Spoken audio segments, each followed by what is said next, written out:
wa biashara hiyo, huyo mke wa Mwaipa naye alikuwa na biashara hizo hizo. Sasa mbingu zilikuwa ni kwa maelekezo yalikuwa yamewekwa kwenye zizi ila halina mlango.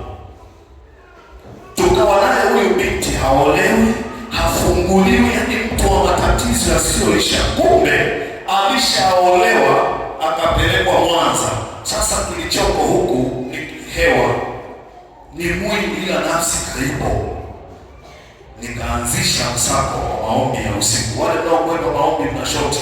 Nikaanzisha msako kwa sababu ile taarifa haikuwa imechambuliwa moja kwa moja ni fulani, lakini taarifa nilizokuwa nimezipata, kuna mtu anasogelea kukombolewa na yuko kwenye zizi, na naliona sasa hivi nilienda hivi kwenye hiyo zizi. Wakaniona wakanitoa nduki. Maana ni kazi yangu ni kutorosha watu. Nikakimbia nikashuka hapa, wakaendelea. Nikasema nina kazi ya kukomboa mtu. Usiku ilikuwa vurugu hapa, tukamrudisha na akawa vizuri, na sasa naye ni mama mchungaji.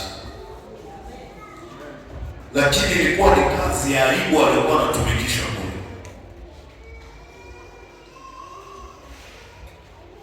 Watu wanatumikisha kwa shughuli nyingi. Niliona tena yeye hapa anatutolea maziwa siku moja. Tulikuwa na ibada ukombozi kwa majina bila shaka.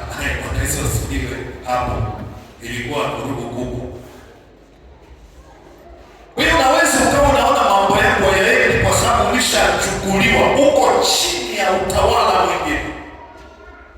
Inahitajika nguvu ya ajabu kutoka kwa Yesu ifanye ukombozi juu ya maisha yako.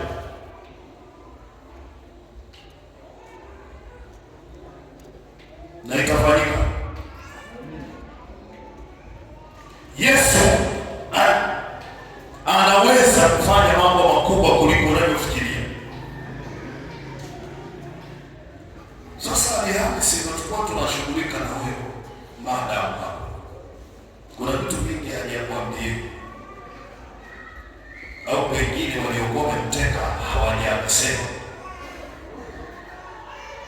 Bwana Yesu asifiwe. Lakini ilikuwa ni kasheshe. Hiyo ndio tunaita kutumikishwa. Unatekwa halafu unatumikishwa.